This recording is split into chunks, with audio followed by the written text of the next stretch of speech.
നബി സല്ലല്ലാഹു അലൈഹി വസല്ലമ തങ്ങൾ മരിക്കണതിന്റെ മുമ്പ് ഒരു വസിയത്ത് പറഞ്ഞു.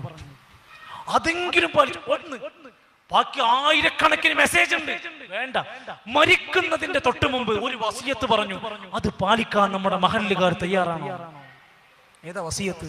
ലഅനത്തുല്ലാഹി അലൽ യഹൂദി വന്നസാറാ ഇത്തഖദൂ ഖുബൂറ അംബിയാഇഹിം മസാജിദാ. യഹൂദി നസാറാക്കൾക്ക് അല്ലാഹുവിന്റെ ലഅനത്ത് കിട്ടിയിരിക്കുന്നു. കാരണം അവരുടെ അമ്പിയാക്കന്മാര് മരിച്ചാൽ അവർ ഖബറിടങ്ങളെ മസാജിദുകളാക്കി, സുജൂദിന്റെ കേന്ദ്രങ്ങളാക്കി. അമ്പിയാക്കന്മാരെ ഖബർ ആരാധിച്ചതിന്റെ പേരിൽ ലഅനത്ത് കിട്ടി. നമ്മളെ നാട്ടിലെ അമ്പിയാക്കന്മാരെല്ലാം ആരാധിക്കണത്. കാഞ്ഞങ്ങാടാണ് ജാറം വരുമാൻ ലേലം, തിരുവനന്തപുരത്ത് ഭീമാപള്ളിന്റെ ഉമ്മച്ചിന്റെ ഖബർ ലേലം ചെയ്തു. ഖബർ ലേലം, തേക്ക് ലേലം ചെയ്യാന്ന് കേട്ടില്ലേ? ഖബർ ലേലം ചെയ്തു 9 കോടിക്ക് 10 കോടിക്ക് ലേലം ചെയ്യാ. വമ്പൻ വരുമാനാണ്. കാഞ്ഞങ്ങാട് ഖബറിന്റെ ചരിത്രം ചോദിച്ചപ്പോ പറയാണ്, ആളെ പേരൊന്നും ചോദിക്കരുത്, പേര് മുട്ടും തല ഔലിയ റളിയല്ലാഹു അൻഹു. ഖബറിലേക്കുള്ള 2 അവയവം കിട്ടിയത്. കടലിൽ നിന്ന് 2 അവയവം, ഒരു തല, ഒരു കാൽമുട്ട്, 2 കൂടി ഖബറടക്കി ഒരു പേരിട്ടു, മുട്ടും തല ഔലിയ റളിയല്ലാഹു അൻഹു. പേരില്ലെങ്കിൽ പൈസ കിട്ടൂല. നിങ്ങൾ ഇങ്ങനെ റസൂൽ സല്ലല്ലാഹു അലൈഹി വസല്ലമയുടെ സുന്നത്തിനെ പാലിക്കുന്ന ഒരാൾക്ക് എങ്ങനെയാണ് ഈ വാക്കിനെ ധിക്കരിക്കാൻ കഴിയുക? അടുത്ത പ്രാർത്ഥന, അല്ലാഹുമ്മ ലാ തജ്അൽ ഖബരി വസനൻ യുഅബദ്. അല്ലാഹുവേ, എൻ്റെ ഖബറിനെ ആരാധിക്കപ്പെടുന്ന വിഗ്രഹമാക്കി മാറ്റരുത്. അങ്ങനെ പ്രാർത്ഥിക്കാനും ആരാധിക്കാനും പറ്റുമായിരുന്നുവെങ്കിൽ സയ്യിദുനാ വ ഹബീബുനാ റസൂലുള്ളാഹി സ്വല്ലല്ലാഹു അലൈഹി വസല്ലമയോളം ക്വാളിഫിക്കേഷൻ ഉള്ള ആരാളുള്ളത്? പറ്റൂല. സുന്നത്ത് എന്ന് പറഞ്ഞാൽ മാ സന്നഹു റസൂലുള്ളാഹി സ്വല്ലല്ലാഹു അലൈഹി വസല്ലം, നബി നടപ്പിലാക്കി, നബി സമ്മതിച്ച, നബി അംഗീകരിച്ച, നബി തങ്ങൾ മാതൃകയാക്കി പഠിപ്പിച്ച, മരിക്കണതിന്റെ മുമ്പ് ചെയ്തു വെച്ച, പഠിപ്പിച്ച, പൂർത്തിയാക്കിയ മതാണ് സുന്നത്ത്.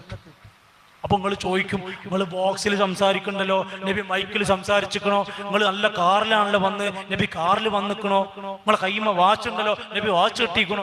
ചങ്ങാതി, ഇതൊക്കെ ദുനിയാവിന്റെ കാര്യമാണ്. അത് നമുക്ക് റോഡ് വേണോ, നമുക്ക് ബൈപ്പാസ് വേണോ, നമുക്ക് ചെറിയ റോഡ് വേണോ? അതൊക്കെ ദുനിയാവിന്റെ വിഷയമാണ്. ഞാൻ സ്വന്തമായി ഒരു ദിക്ർ ഉണ്ടാക്കിയിട്ടുണ്ടെങ്കിൽ ചോദിക്കണം, ആര് പറഞ്ഞു നിങ്ങളോട് ഉണ്ടാക്കാൻ?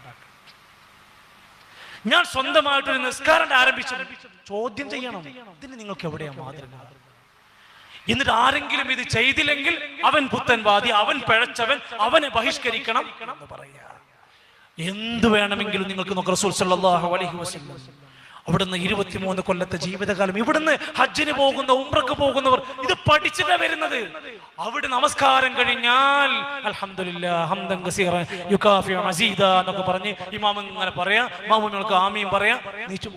ഒരൊറ്റൊന്നും നടക്കണില്ല. എന്തല്ലാത്ത ഇസ്ലാമിന്റെ തുടക്കം മുതൽ അത് അവിടെ ഇല്ല.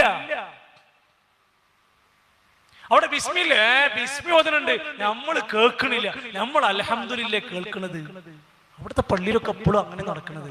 അവിടെ സ്വലാത്ത് വാർഷികല്ല. എന്ന് തുടങ്ങിയ സ്വലാത്താണ് അവിടെ.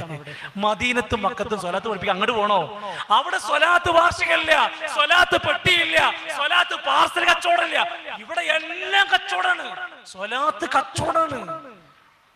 റസൂൽ കരീം സല്ലല്ലാഹു അലൈഹി വസല്ലമയുടെ ശറഫാക്കപ്പെട്ട അവയവങ്ങളെ വരെ കച്ചവടം ചെയ്യാൻ മുടിവെള്ളം.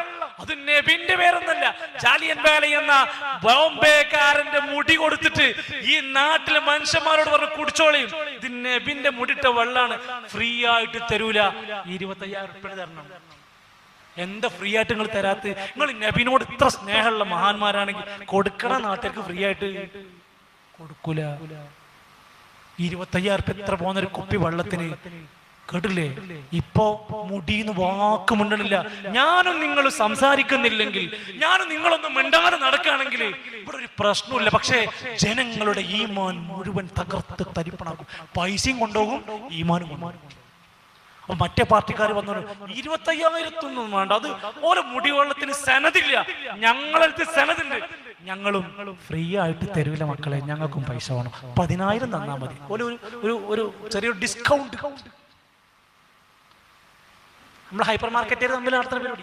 എന്ത് നോക്കി പിന്നെ കുറച്ച് ദിവസം കഴിഞ്ഞിട്ട് പറഞ്ഞു തന്നെ പിന്നെ പൊടി കിട്ടിയിട്ടുണ്ട്. ഒക്കെ അവർക്ക് കിട്ടുള്ളൂ കേട്ടോ, നിങ്ങൾ അവിടെ പോയാൽ കിട്ടൂല. അവർക്ക് നബിന്റെ കാതസ്പർശമേറ്റ പാദം കൊണ്ട പൊടിന്റെ അവരെ കയ്യിൽ പ്ലേറ്റ് ഉണ്ട്. ഇതൊക്കെ കാണണോ, പൈസ എല്ലാം പരിപാടിയാണ്. നിങ്ങൾ വിടൂല.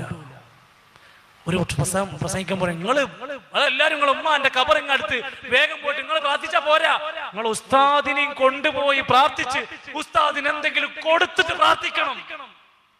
പ്രസംഗിക്കാണ് അപ്പൊ നമ്മൾ ഉമ്മാന്റെ അടുത്ത് പോയി പ്രാർത്ഥിക്കാൻ നിങ്ങൾ ഉസ്താദിന് എന്തെങ്കിലും കൊടുത്തിട്ട് ഉസ്താദിനെ കൊണ്ട് പ്രാർത്ഥിക്കണം. നമുക്കൊരു പണിയില്ല. ഒരു പ്രസംഗത്തിന് സദസ്സിൽ റമദാന്റെ മുമ്പ് ഞാൻ 2 മിനിറ്റിന്റെ പ്രസംഗം കേൾക്കുകയാണ്. ആ പ്രസംഗത്തിൽ പറയാണ്, ഈ സദസ്സിലിരിക്കുന്ന ആർക്കെങ്കിലും ഉപ്പാക്കോ ഉപ്പാക്കോ മരിച്ചു പോയവർക്ക് വേണ്ടി പ്രാർത്ഥന കിട്ടണമെങ്കിൽ 3333 രൂപ തന്നാൽ ഞാനിപ്പോ പ്രാർത്ഥിക്കാം. സദസ്സിലും ചോദിക്കാം. അവർ ചെറുപ്പക്കാരൻ എഴുന്നേറ്റ് പറഞ്ഞു, ഉസ്താദ് ഞാൻ റെഡിയാണ്. അപ്പൊ അദ്ദേഹം വീണ്ടും പറഞ്ഞു, ഇനി ആർക്കെങ്കിലും വേണോ? അപ്പൊ അടുത്തൊരാള് 3333 ഞാൻ തരാം. ഉമ്മാക്കും ഉപ്പാക്കും സദസ്സിന് ഒരു പ്രാർത്ഥന കിട്ടുമല്ലോ എന്ന് വിചാരിച്ചു. ഇയാള് 2 മിനിറ്റിന്റെ ഉള്ളിൽ 44,000 റുപ്യ ഉണ്ടാക്കി. ഇത് കച്ചവടാണ്. നിങ്ങൾ ഏത് എണ്ണിക്കോ, നിങ്ങളുടെ നാട്ടിൽ നിങ്ങളുടെ വീട്ടിൽ വന്ന് മങ്കൂസും ഹദ്ദാദും റാത്തീബും ചൊല്ലി ഫ്രീ ആയിട്ടൊന്നും നടക്കൂലത്. എന്നാ പിന്നെ നിങ്ങളുടെ വീട്ടിൽ നടക്കൂല എന്ന് വിചാരിക്കൂ. എന്തിനേറെ പറയുന്നു, ഹറമിലേക്ക് പോകുന്ന, അവിടെ ചെന്ന് കാര്യങ്ങൾ പഠിച്ചു മനസ്സിലാക്കുന്നു. കേരളത്തിൽ നിന്ന് പോകുന്ന നമ്മുടെ നാട്ടുകാരുടെ അവസ്ഥയാണ്.